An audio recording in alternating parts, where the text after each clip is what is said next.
Welcome back for part 2 of our 5th anniversary episode, comparing Musk's 2025 Starship presentation in Boca Chica to his captive workforce against our back library of topics already covered in the past 5 years, as Musk once again outlines his envisioned roadmap to Mars. Apologies for the delay in between episodes, but we had a quick Tesla earnings call to demumble, while also trying to enjoy some summer heat. And really, there's no rush on this particular topic because development of Starship is still roughly where it was 9 test flights ago. SpaceX is currently lining up IFT-10 sometime in August 2025, with Ship 37 and Super Heavy Booster 16. But we're about to find out why that ship, and wherever it blows up, will produce no usable data for future consideration.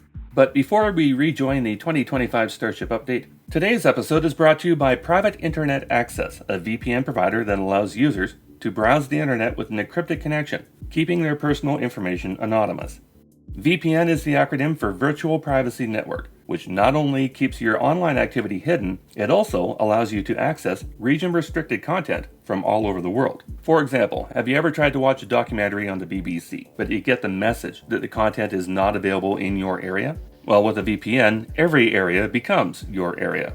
But more importantly, while you're scrolling online, your activity will be shielded against persons or organizations, such as your internet service provider, network admins, and government censors trying to access your location or personal information. PIA never records or logs user data, and that has been proven multiple times in court.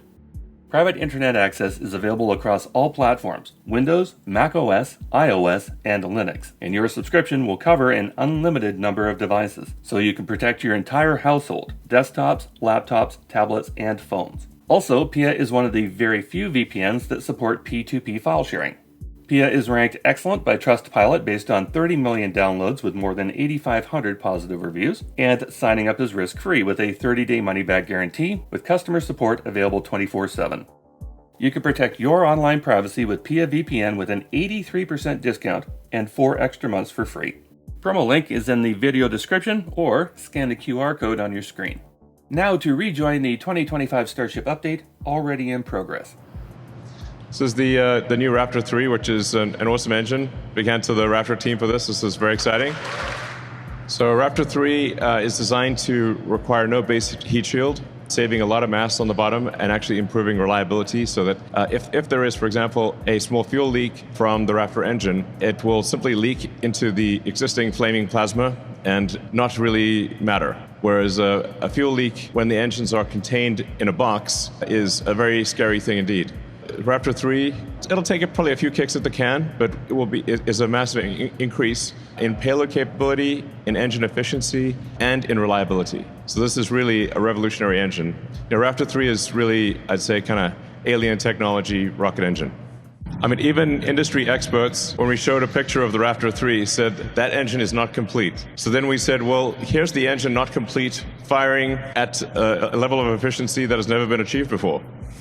So in order to make the engine like that, we had to simplify so many parts of the design, incorporate secondary fluid circuits and electronics in the structure of the engine itself. So everything is contained and protected. A marvel of engineering, frankly. No two ways about it, Raptor 3 looks much more refined than Raptor 1 or 2. If the specs hold up, and there is a significant improvement in performance over the first 2 iterations, that's all well and good.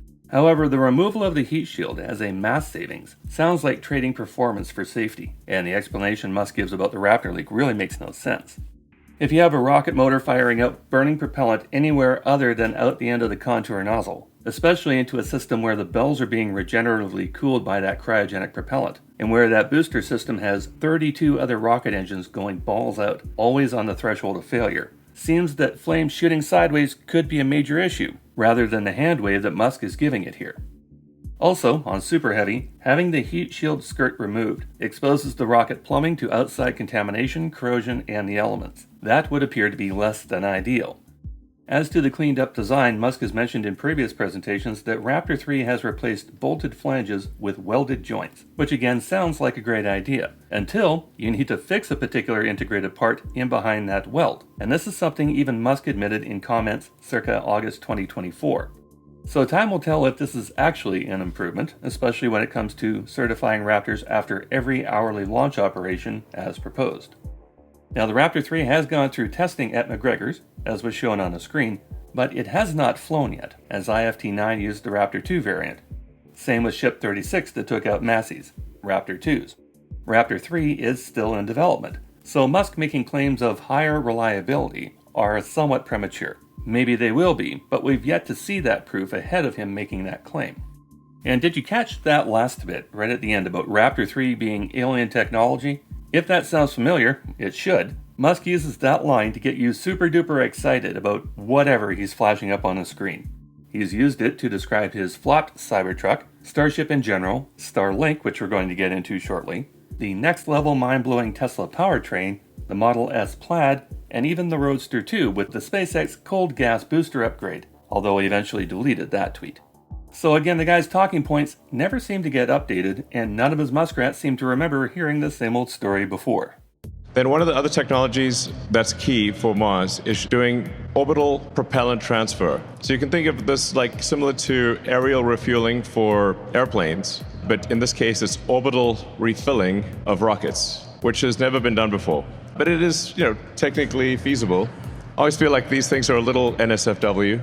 Listen, you got to transfer fluid somehow. This has got to be done. The two starships would get together. One starship would transfer fuel and oxygen, and actually most of the mass is oxygen. It's almost 80% oxygen that gets transferred, a little over 20% fuel. So you'd send a starship to orbit with that's full of payload, and then you send a bunch of other starships up, and you would refill the propellant on that starship. And once the propellant tanks are mostly full, then you can depart for Mars or the Moon, or yeah. This is an important technology which we should hopefully demonstrate next year. Musk has yet to go through a propellant refilling explanation without making the crude comparison of fluid transfers. Always the same spiel, weak humor, and recycled CGI footage. It's hard to make this not look a little bit naughty, because it's two ships connecting and doing a fluid transfer. It's just what it is. We were going to do an animation of this, but it looked a bit wrong. It is a fluid transfer. Play a little Barry White, Okay. We covered this topic in 2020 in Episode 5, Orbital Refueling. At that time, the two vehicles in orbit were meant to mate aft to aft, which we believe presented huge problems, particularly where knocking the two engine compartments into each other was concerned. Very shortly after that, these SpaceX animations were changed to reflect this side-by-side mating of the two giant cylinders, which really doesn't instill any more faith in the previous model and presents completely different challenges. For example, both vehicles would require very robust and precise rotational thrusters to match their rounded hulls in the exact right configuration to connect transfer plumbing valves, allowing the cryotransfer to take place. And the micro-accelerations they plan to use to move propellant from one ship to the other will definitely not work in this model. To date, despite being paid $53.2 million extra by NASA in 2021 to create this technology, and another several million dollars just to design the valves required, no progress has been made on this front. There are no documents outlining their intended system by which the cryo would be moved from point A to point B, and looking at the current animations for this concept, they don't even include the propellant depot, a third craft which formed part of their HLS technology and equipment roadmap when they were granted the Artemis III contract. All of the official videos from SpaceX only ever show the tanker and the ship, no depot as required and contracted. And on the ground we have seen no ship being built that would resemble either a propellant depot or a tanker. While we're at it, there's no physical form for the HLS vehicle either. All we've ever seen to date are empty, hollow husks that have yet to attain and maintain a full orbit of Earth, so this critical aspect of the system would still have to be rated at a miserably low technology readiness level, or TRL. Right now, it is fair to say this technology does not exist at any scale, so Musk's next year is more likely another can he will have to continue kicking down the road. One of the toughest problems to solve is the reusable heat shield. No one has ever developed a truly reusable orbital heat shield. It's extremely difficult to do so. Even the shuttle's heat shield required several months of refurbishment, basically fixing broken tiles, testing each tile, because it's an extremely hard problem to be able to withstand the extreme heat and pressure of reentry. The only things that can really withstand this level of heat are advanced sort of ceramics, glass, alumina, some types of carbon, but very, very little actually can survive with reusability without eroding or falling off or cracking, can survive the stresses of re-entry. So this will be the first time that it's done, that a reusable orbital heat shield is developed, and it needs to be obviously extremely reliable. This will be something that we'll be working on for a few years, I think, to keep honing the heat shield. It is an achievable thing, so we're not trying to do something that isn't achievable. It is within the realm of physics to get this done, just an extraordinarily difficult thing to get done. Musk has gone on at length about this before and attempted to take sole credit for the advancements in heat shield technology that's being used on Starship. Not once does he mention that this technology is being developed in cooperation between SpaceX and NASA, and collaborated on with NASA as they refine the process further, or that SpaceX was granted permission by NASA to use their heat shield technology in the first place. NASA continues to provide testing facilities, technical expertise, and historical data. In other words, NASA is key to that technology, but Musk gives them no credit, then goes on to try and bash Shuttle, but that's going to backfire on him right now. The shuttle orbiters had 24,300 heat shield tiles of various thickness depending on the location of the tile. And on average, refurbishment of the heat shield only required the replacement of between 30 and 100 tiles. The most they ever replaced was 700 tiles, still only 2.8% of the tiles. So Musk is definitely laying the BS on thick here, especially when he says that reusable heat shield tiles have never been done before. 44 years after its first launch, Shuttle remains the undefeated GOAT of reusable spacecraft. The Mars atmosphere is carbon dioxide, which at first may seem better, but actually it ends up being worse, because when the CO2 turns into a plasma, you actually end up with more free oxygen entering on a Mars atmosphere than on Earth atmosphere. So Earth's atmosphere is only around 20% oxygen. Mars ends up being basically more than double that, maybe triple that, when you consider when the CO2 becomes a plasma and you get carbon and O2. So that wants to oxidize the heat shield, basically burn the heat shield. That's why we tested very rigorously in a CO2 atmosphere, because it's got to work not just for Earth but also for Mars. We want to use the same heat shield for Earth that we use for Mars, because there are many other factors with the heat shield, such as making sure the tiles don't crack or fall off or anything like that. So we want to have the same heat shield structure, same material on Earth as on Mars, so we can test it hundreds of times on Earth before going to Mars, and be confident that when it goes to Mars, it will work. We'd really like to know where Musk is getting his information from here, and the point he's trying to make. Because while the Martian atmosphere is primarily carbon dioxide, the density of that atmosphere is 0.6% that of Earth. Mars' CO2 atmosphere has 6 millibars of atmospheric pressure compared to Earth's nitrogen-oxygen mix of 1013. Let's visualize that for every molecule of carbon dioxide in a given volume of Mars' atmosphere, there would be 124 nitrogen atoms and 35 oxygen atoms in the 78:21 ratio of our breathable air. If you remove the nitrogen from the Earth atmosphere mix and disassociate the carbon atom out of the carbon dioxide, what we're left with is a 35:2 ratio of oxygen atoms between the respective atmospheres, and it's the oxygen atoms that create the plasma. The way we see it, his explanation of the Martian atmosphere effects on the heat shield might carry some weight in a sea-level carbon dioxide atmosphere of 1013 millibars. But at 6 millibars, it's hard to imagine the ship colliding with enough carbon dioxide molecules to create enough plasma on the way down to seriously damage heat tiles that are suitable for Earth descent.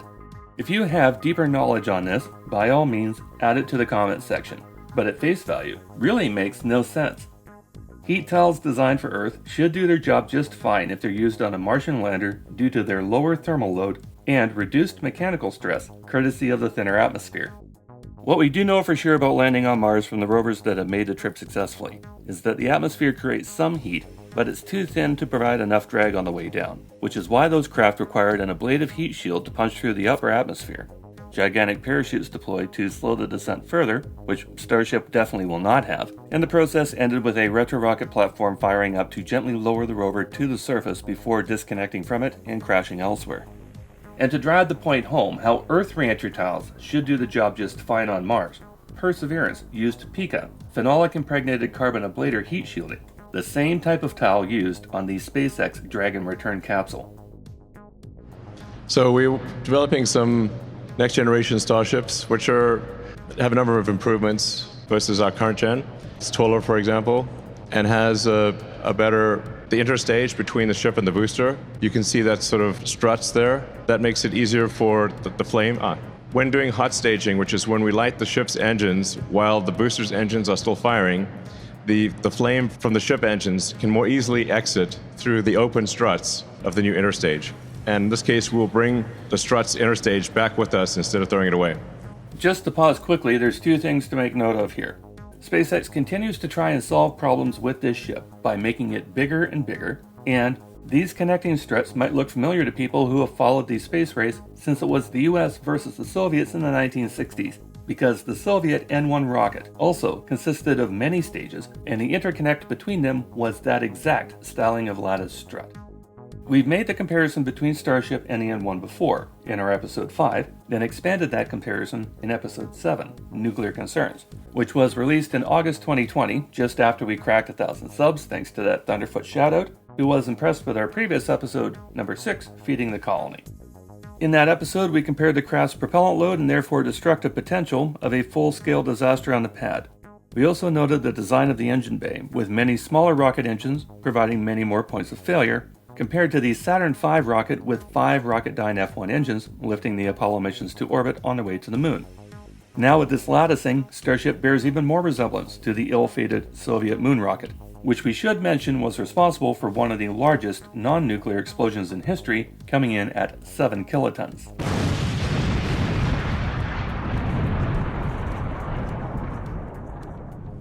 One more point about the latticing. If Musk's plan, as stated, is for hourly reflights of this system, how long does he think it's going to take to connect the two craft with that apparatus? We're guessing that it's not something that happens instantaneously. But continuing on. A little more height here, 72 meters from around 69.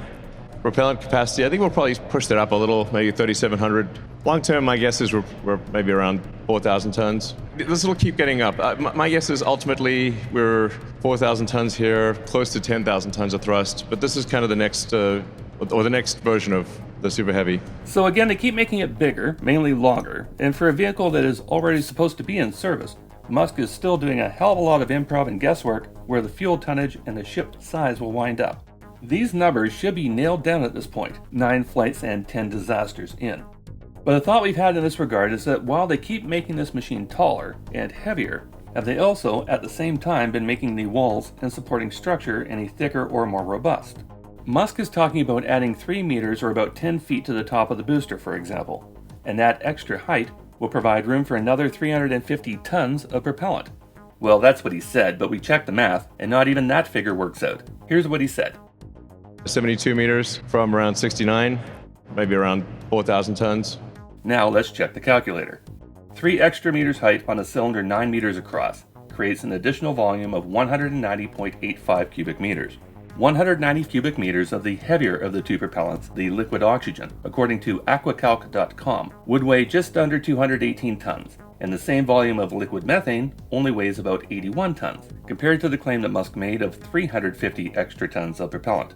But going back to the point about adding additional weight and height to Super Heavy, it stands to reason that if they're still using 4mm thick stainless steel, that's about 5/32 of an inch, for the hull of the shorter booster, and did not add any additional thickness to the wall to accommodate the extra vehicle and propellant weight, with the interior skeleton also getting beefed up, that would probably not bode well for the overall integrity of the craft, as they might already be pushing the limit of the material. In contrast to the ribs and skin on Starship, the booster wall of a ULA Vulcan rocket is 1 inch of milled aluminum, 2.5 centimeters thick, prepared in 4 panels that are then stir-welded into a one-piece tube. No other welds or rivets or seams. The trunk is literally one piece, making it a much better design if you're looking for a quick turnaround. But this continuous climb in Starship's height brings to mind a documentary that we saw about the Burj Khalifa, where because the building was so tall, engineers had to create a new kind of concrete that could stand up to the compressive forces as the building's own mass pressed down upon itself. The taller the building stood, the stronger the concrete needed to be. In this case, the concrete in the Burj Khalifa was reformulated to withstand 150 megapascals of compressive stress.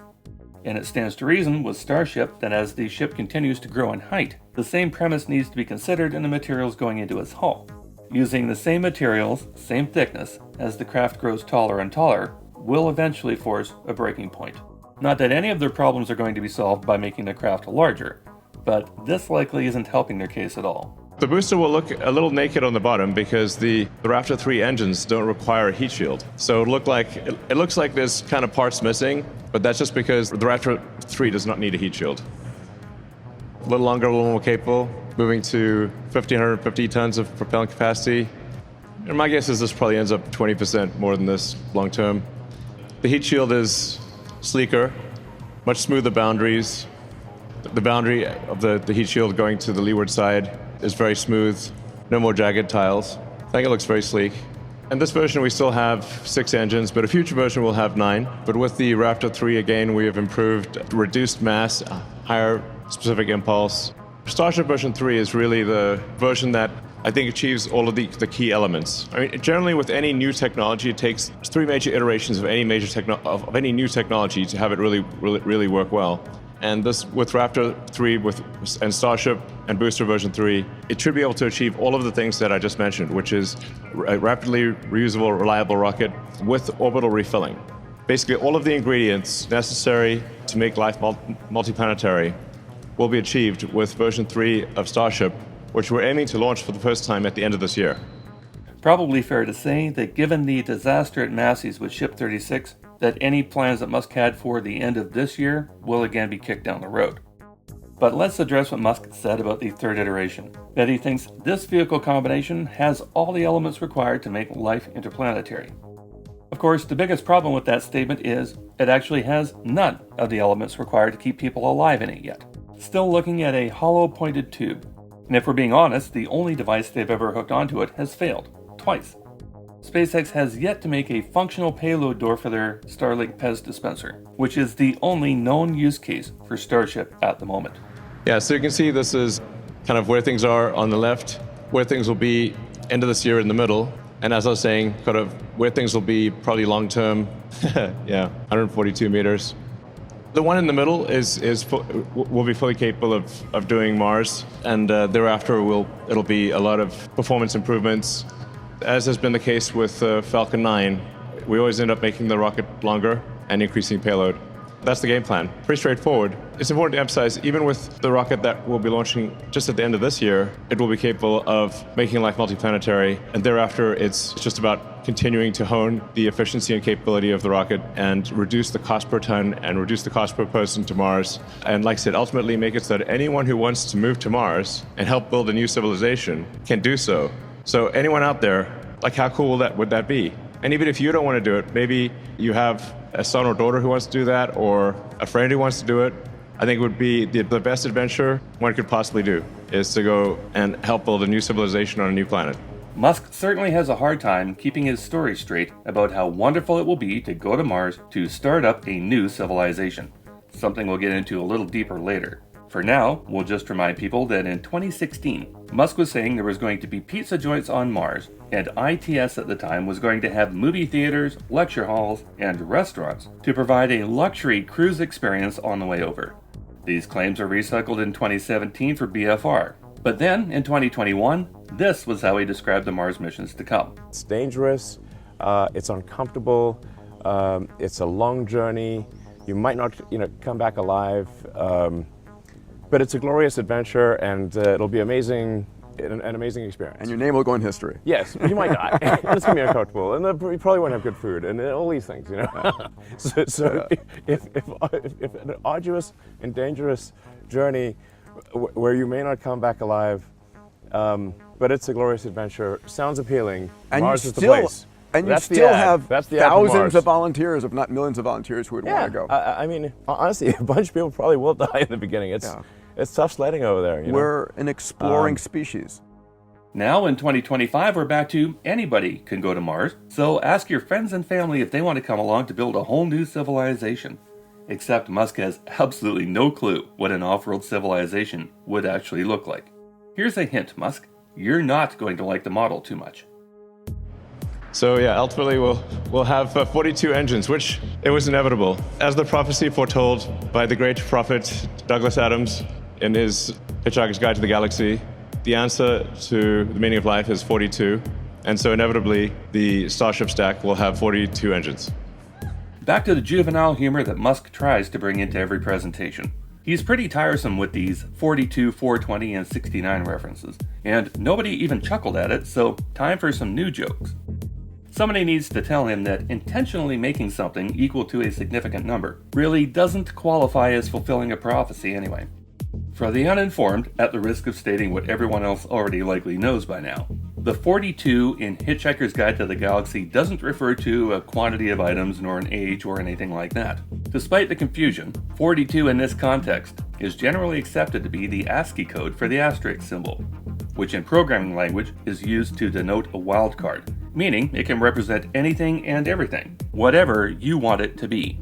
That's the meaning of life, the universe, and everything, according to the giant supercomputer Deep Thought in the Hitchhiker's Guide to the Galaxy. The answer to the ultimate question of life, the universe, and everything is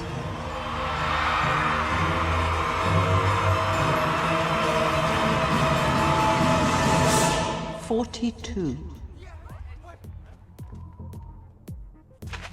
And in terms of payload to orbit, what's remarkable is that Starship will have 200 tons payload to orbit with full reusability. So this is twice the capability of the Saturn V moon rocket. The Saturn V moon rocket was fully expendable. Starship is fully reusable, but will have twice the payload to orbit of the next biggest rocket that made it to orbit, which is the Saturn V. Without reusability, Starship would have about 400 tons of payload to orbit. This is a very big rocket, is what I'm saying. Okay, seems it's time for Musk to bump up the imaginary payload capacity in his imaginary starships headed to orbit and then onto Mars. Now, instead of the widely published 100 tons to orbit per starship, which they've never accomplished, it's now 200 tons to orbit in a reusable craft and 400 tons for an expendable version. And this jump in payload capacity has no explanation attached to it whatsoever, obviously ignoring the craft's past payload delivery history of a single air-fried banana halfway around the world. Now comes the question. Which version of Starship does Musk envision going to Mars, the reusable or the expendable? The booster is presumably going to be reusable, so that's going to affect the mass in Starship reaching orbit, since the booster has to return to and land on Earth. The starships will not be landing back on Earth, unless it's a tanker variant that hasn't been built yet, but it would presumably in this scenario be landing on Mars. So is that an expendable variant or a reusable one? If Musk is offering free trips home, you would definitely have to make it reusable, but what about a cargo craft on a one-way trip? Is that expendable or reusable? Obviously, it's landing on Mars, so it has to be one of the reusable type. So that renders the 400-ton claim moot with relation to Mars payload capacity. Wrapping up this segment, Musk making the comparison of Starship against Saturn V using these imaginary numbers is really out of line. The Saturn V payload to orbit rating was 140 tons, and for the time being, that vehicle continues to reign supreme without any serious competition. But you need a big rocket, to make life multiplanetary. And then along the way, we could do very cool things like have a moon base, like Moonbase Alpha. Long ago, there was a TV show about Moonbase Alpha. Couldn't think about the physics of that too much because apparently the moon base was drifting away from Earth. Anyway, we should have a Moonbase Alpha, which is the next step after the Apollo program would be to have a base on the moon. Like a gigantic science station doing research about the nature of the universe on the moon would be very cool. You gotta love the way Musk just puts building a base on the moon out there as a throwaway. Yeah, along the way we can make this thing I saw in a science fiction show once. Wouldn't that be cool? You know what would be cooler? Actually delivering on the HLS contract you're becoming seriously delinquent on while demonstrating no progress being made in your system. At this very moment, Musk, you are now 18 months behind schedule, landing a demonstration craft on the moon. And in 2022, NASA completely lowered their bar for you so you could get it done quicker. Didn't need to carry anything, didn't need to launch again from the surface, just needed to get to the moon and land it upright. And you're still nowhere near that capability. Any reasonable rocket engineer or astrophysicist would tell you that going to Mars before proving your spectrum of technology on the moon is delusionally impractical and doomed to failure. 3 days out versus 6 to 9 months away from Earth for a rescue mission, when testing critical life support systems, energy systems and habitats, and return launches is not only logical, it should be considered mandatory. Not to mention, Moonbase Alpha has been a throwaway item for Musk since 2017, when he showed a similar frame at IAC 2017 in Adelaide, Australia, and spun a similar tale to a stunned audience. Like, for example, the moon. Based on the calculations we've done, we can actually do lunar surface missions with no propellant production on the surface of the moon. That would enable the creation of moon base alpha or some sort of lunar base. Yeah, it's quite captivating. But so this will enable the creation of a lunar base. And it's 2017. I mean, we should have a lunar base by now. What the hell's going on? And with that strained silence from the people in attendance, we're going to break here to lead into part 3. But the good news is we're putting the finishing touches on part 3 right now for release this weekend. So make sure you join us for the grand finale live premiere broadcast of 5 Years Onward. And also, please check out the sponsor for today's episode, Private Internet Access, to take advantage of our promo link discount at pfvpn.com. The link for part 3 will appear right here when we're ready to go.